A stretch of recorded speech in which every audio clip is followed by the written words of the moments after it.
TheNevPost. Good afternoon, Grain Valley, and welcome to another episode of TheNevPost. I am your host, Matt Nevels. You might notice we look a little different today. Some of you might notice that here on TheNevPost, one of us does a lot of talking, and the other one does a lot of this. Oh, yeah. Oh, right. So I thought, it was time to take matters into my own hands. It's okay. I don't mind being the Opie to his Andy, the Kelsey to his Mahomes, but every once in a while I want my voice out there. I want to be heard. And so I thought, you know what? I got the equipment. I got the place. I'm going to have my own episode today. And we're going to talk about what I want to talk about, which of course is Grain Valley, because that is the focus of the TheNevPost. So we're going to have a special episode today with your host, Matt Nevels, and we are going to talk about something near and dear to the heart of most Grain Valley residents, and that's the downtown area, the businesses, and as you guys know, we have kind of a small business focus. So if you would, give a warm welcome to my guest today on the TheNevPost, local business owner and soon to be opening a new business, Jason Finstermaker. Jason, welcome. Hey, Mr. Nevels. Welcome to my show, yes. Thank you. Yeah, Thank you for having me. It's called the TheNevPost, but I'm your host, so. Yeah, no, I've seen all your episodes. You do phenomenal. Well, I do what I can. I work with what I have. The talent sometimes is a little lacking. Yes, you can only polish so many times. Right, exactly. So welcome to the show. Thank you. Happy to be here. We want to talk about Grain Valley a little bit, and I hear you might be adding something to our downtown flair. Yeah, so obviously we opened Iron Kettle Brewing a couple years ago now. It's been going well. Every time anybody ever asks me how's it going, I always just say, well, the doors are still open. The doors are open. Because small businesses, the brews are sometimes flowing. That's the most important thing. Right. Growing up in Grain Valley, there was a shift of more people coming in, all that stuff, and then the biggest complaint was there's nowhere to sit down and eat. Everything's fast food. Right. Obviously, with the open of us, the open of Captain's, Slingers across the street, and all that, we've kind of not really solved the problem, but you've definitely made a dent in it. Yeah, you had the Mexican restaurants and all that stuff, and so now we made a little bit of a dent into it, and now the complaint or the issue is there's nothing to do. Once we have something to eat, once we have a few drinks, where do we go?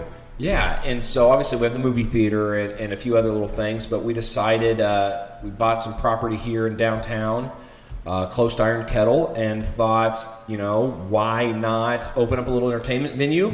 We throw around a lot of different ideas, and we kind of decided to focus on cornhole. And so what he's talking about, folks, is our new Iron Courtyard Entertainment Center here in Grain Valley. It's just to the back of Iron Kettle Brewery here downtown.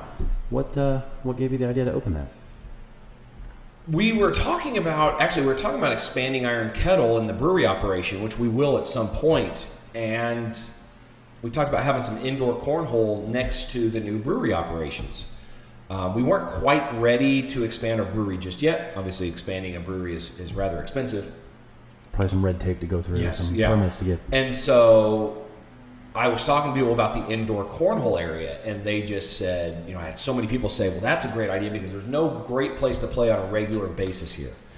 I didn't know how big the cornhole community is. I'm starting to find out it's a pretty, it might seem like a niche market, but it's a pretty big community. Well, it's growing all over. Like it's becoming, kind of like pickleball sort of had its moment and expanded. I think cornhole's doing the same thing. Yeah, and so I just thought, why not build a place that is interchangeable, but can focus on cornhole to start? Yeah. So somewhere for people to come, bring the family, bring some friends on a Friday night. Now, what is the facility going to be like? So you come, you want to play cornhole. Is there going to be food? Are there going to be drinks, TVs to watch? Yeah. So how I try and picture it is like one giant tailgate. Yes, it's predominantly cornhole. Yes, we'll do leagues and what they call blind draws. But we'll also just rent lanes out. On a Friday or Saturday night, just like you rent out a lane of bowling, you can come up and rent the lane by the hour and just throw bags. And, we'll have beverages, of course. Everything will be canned. So canned cocktails, canned beer, canned wine, cans. But still a selection. You'll have lots of options. Yeah, and it's all predominantly cans. But the food-wise, roller dog style food, some nachos type stuff. Like I said, it really is a tailgate feel, like you're at a ballpark, like you're at an event like that, where it's just simple, easy stuff. So Saturday afternoon, the Royals game's on. Me and the boys want to come down, watch the Royals game, have some nachos, pop open a can, and throw some corn. Yeah, absolutely. We'll have some other stuff going on too. We have a golden tee machine. We have a skee ball machine. We'll have other yard games type stuff to play. We'll have some beer pong tables. We'll have some little pop dart tables. We'll have a full outdoor patio where you can play cornhole or other stuff out there. And we'll also just have some board games. Maybe you just want to come in and sit and just have a place to get out but not really do much. You want to play some Uno on a outside nice weather day and have some drinks. That's a place for you.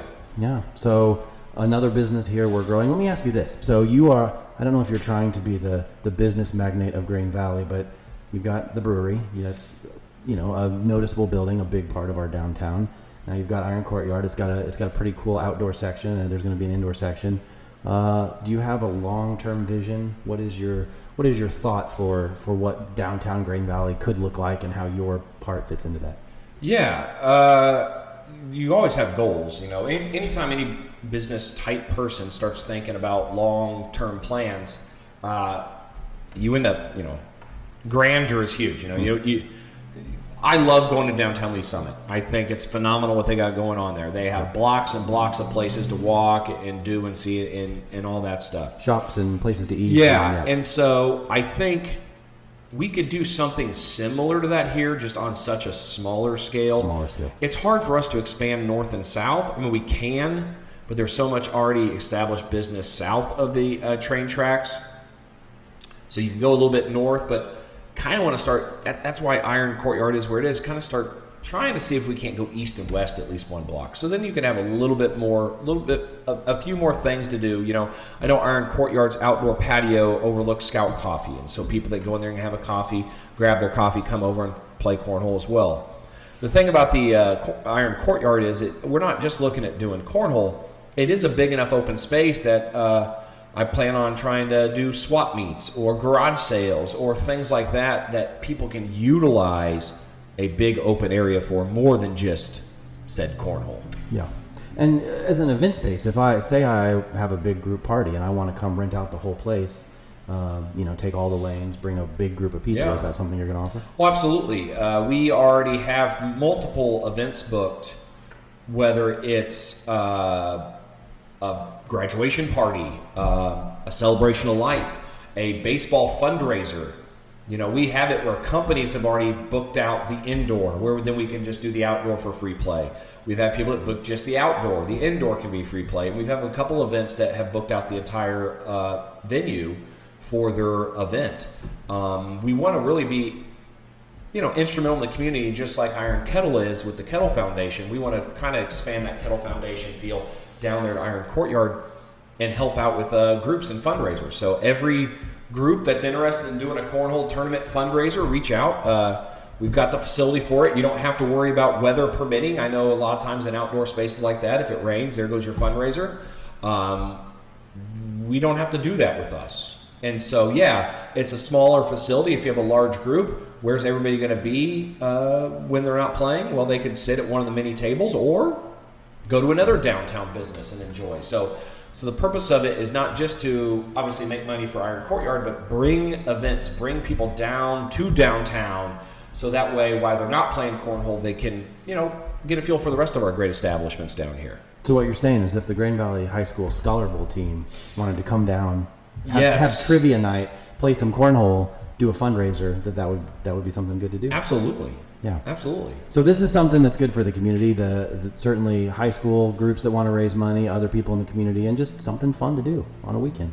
Now, let me ask you this: if somebody wants to come to Iron Kettle, say place an order for a pizza and some pretzels, take it over to Iron Courtyard, is that something? Absolutely, yeah. We have small plate food and stuff like that there, but if people want to DoorDash food in or do a direct order from Iron Kettle, pick it up and all that stuff, absolutely. We know what we're trying to be. We're trying to be a place to have fun, throw bags, have a few drinks, make sure you're eating food so that way you can have a few more drinks and play a little bit longer. That's an important part of the drinks, is eating the food. But it's definitely, we're not a fancy kitchen, like I said. If somebody needs something more than hot dogs and nachos, they're definitely more than welcome to bring it in. Yeah, well, good. I could even see possibly us doing a episode from the Iron Courtyard. Maybe we say, hey, we're going live at this time. Yeah. When we got bags going on in the background. And, yeah, you'll have to bring back your other host for that one. He could be pretty good at cornhole. Yeah, is he? Maybe we need a host versus host tournament. I mean, why wouldn't he be? He's opening an entire facility dedicated towards it. I don't think you have to, maybe he's terrible at it. I was going to say, overcompensating. I don't think you have to be good to run the business. But maybe that's what we do. Maybe for hosting rights, we have a cornhole. I can toss a few. Yeah. I'm going to throw down the gauntlet. I feel fair. I haven't seen you throw bags, but I feel fairly confident in my ability that it will remain being called the Fence Post. What he's saying, folks, is that he questions my athletic abilities. No, that's not what I question at all. Not at all. Just because I'm the Scholar Bowl coach and a science teacher. Yes. So, is this your last endeavor in the business world, or do you have other ideas percolating? Is there going to be a... Well, there's always ideas out there. People always ask me what's next. I say, I don't know. I'll figure out when I have more time and money. So in other words, never, nothing. Yeah.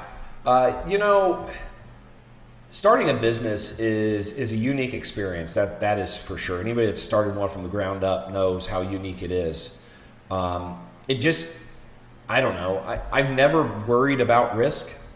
Like, I set, which is why, people knock on me for doing so many things. I teach. I'm a real estate agent. I own this. I own that. We had the Iron Carriage for a while, which is still on hiatus. Hiatus right now. I got this other place open, but it's fun to me. It's fun to me to take a concept and see it to opening. Now, whether it's successful or not, that's great. And yes, a lot of that is on me, but if it's not, probably didn't do my research good enough to open that type of business in that area or whatever. So I've always got more plans, but I'm only one person.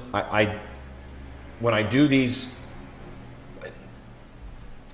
I have no problem investing in a company, but to me, the investment's in the dream and the see-through of opening something. The planning and the setup. Yeah, that's what really gets me excited. Just making money. Making money's great. I mean, everybody wants to do that. Everybody wants to just sit back and make money.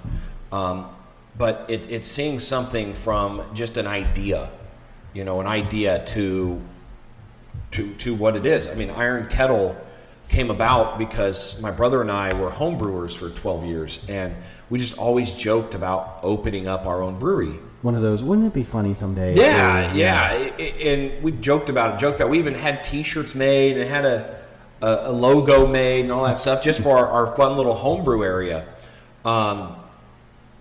Lo and behold, here we are. We actually have a viable business. So it's really neat kind of planting that seed in other people. And sometimes you plant the seed, it doesn't work. Sometimes it doesn't grow. Sometimes it grows beyond your wildest expectations. And Iron Kettle's running on itself right now. Hopefully I can get Iron Courtyard up and running. I got good help over there, and it can get running, and then who knows? Yeah. Anything I can do to add to this great city or this great downtown area, I'm always willing to do. So let me ask you this: as somebody who has, you've done several major operations, and you've done some other little things, in the past. How would you sort of give us those of us who aren't small business owners and don't know what it's like? Give us the flavor of sort of the highs and lows and what it's like to go through that process from the planning to the execution to the final product, and then what it feels like to have that. Yeah, it's as stressful as you think. I mean, anybody that they must just be better than me. Clearly, if anybody is a small business owner and doesn't have stress, then I need to pick their brain. Something right. Yes, even the ones that are successful, they're stressed. They're constantly focused on the next thing. I never want to do. There's a difference between creating a job and creating a business. My goal has always been to be an entrepreneur, not create myself another job. For example, we had Andy Bellamere on with Drew's Diesel Repair. Right. Andy is, I would argue, one of the best mechanics in the Kansas City area. He was a mechanic, wanted to be a mechanic, wanted to own his own mechanic shop. He is doing that. He is working at his own mechanic shop. One day, could Andy do a little less? Absolutely. Andy created a way for him to take what he was already doing and what he loved doing and just to own it and turn it into his own business, where he now is making the money off his own sweat, his own labor. But he's there every day doing the labor. He is there every day working hard right alongside his employees. Right. And that is awesome. He created himself a very successful business in which he's doing. I had zero intention of creating Iron Kettle and working at Iron Kettle every day. Yeah. And so my goal has always been to get it up and running, get the right people in place, and hope that I can kind of just watch it grow. Now, obviously, as an owner, you still have to water it and do the different stuff like that. But my goal has never been to work at a brewery. Right. My goal was to be a brewery owner. If we come to Iron Kettle, we're not going to see you behind the bar every day. I get that all the time. I'm weren't here. there. I'm here. Where are you? Lots of different teaching, places. I'm selling a house. Well, yeah, and so people always ask me, why do you do so many things? I do so many things so it allows me to do so many things. Right. And I know that sounds cliche, but we all have the same 24 hours in a day. I just utilize my 24 hours differently than some people. Some people put in 8 hours of work and then spend the other 16 hours either sleeping or doing other stuff. You crammed 38 hours into your 24. I made a conscious decision that 8 hours is not enough for what I want to do. And that's okay. The people that work 8 hours and go home and are happy are great. Sure. My wife and I knows that I get bored way too easy. So working an 8-hour job and then going home and doing nothing is never on the plate for me. And being an educator does, especially right now, part-time, gives me some flexibility. Right. The number one thing, my wife is very supportive, and which is key to a successful business. Is to have the support of the ones that you have to feed. the silent partner that's there with you every step. The true silent partners. But, she's always just said, just don't cost me my house. Please don't have them show up and take everything. Yes, just you can do whatever you want. We're still in the same house. Right. So you've managed. Her one request, you've met it. Yes, and so that's kind of where I'm at. I don't have the capital and the backing to open up all my ideas. I got to open one, get it up and running, build up a little bit of a nest egg, then open this next one, get it up and running, build up just a little bit more, and then I can. You can move on to the other ideas. Yeah. So what we're hearing, folks, is that if we come out, we support Iron Courtyard, and we get it up and going well, there might be more exciting things to come. I hope so. Our downtown area is really great, trying to expand that. Part of this downtown Main Street committee, we put on an Easter egg hunt here a couple weeks ago. It was a huge success. I wish I could have been at every location where, 50, 60, 70 adults are running around hunting for an egg that I had to bury or hide hours before. So anything we do to get this community involved in the local businesses, whether it's my businesses or not, just get them involved in something here is always been my goal. Yeah, and that's something, as I've got to know you, I've seen a lot of that. As a lifelong resident, he is a true Grain Valleyian, and I suspect a lot of the, it's the entrepreneurial interest that you have and the fun that you have doing it, but a lot of it is to help Grain Valley, to build the community. And I mean, really, the downtown has kind of gone through a bit of a revitalization, and a big part of that is Iron Kettle and some of the push that you've done. Nothing excites me more than having a long Grain Valley resident and long Grain Valley business person come in and say, man, I just love what you're doing with the place. I love what you're doing for our community, because I used to be I used to go to their shops. I used to go to their restaurants here and try and support them as much as I could when it was local. So to have them come in and kind of say the same thing I thought about them is tremendous. Yeah, well, good. Well, I appreciate you being on the inaugural episode of TheNevPost. Yeah. It's nice. I love what you've done with the place. Right. It's different than what I've seen on video. This is our multi-dollar studio. We haven't upgraded it much. Yes. The shrimp will come later. God. I filled up on those crab legs earlier, but you promised me shrimp, so I'm still a little disappointed. We're working towards it. TheNevPost, we're not there yet. But appreciate you coming on. Appreciate what you do for the community, and I think we've got exciting things to come from you. Well, I appreciate you having me on. Thank you. I'll have you back sometime. All right. Thanks, Grain Valley. That's another episode of TheNevPost, a.k.a. The Fence Post. Thanks for joining us. I'm your host today, Matt Nevels, with my usual co-host, Jason Finstermaker. And we'll see you again on another episode. Bye. The Fence Post.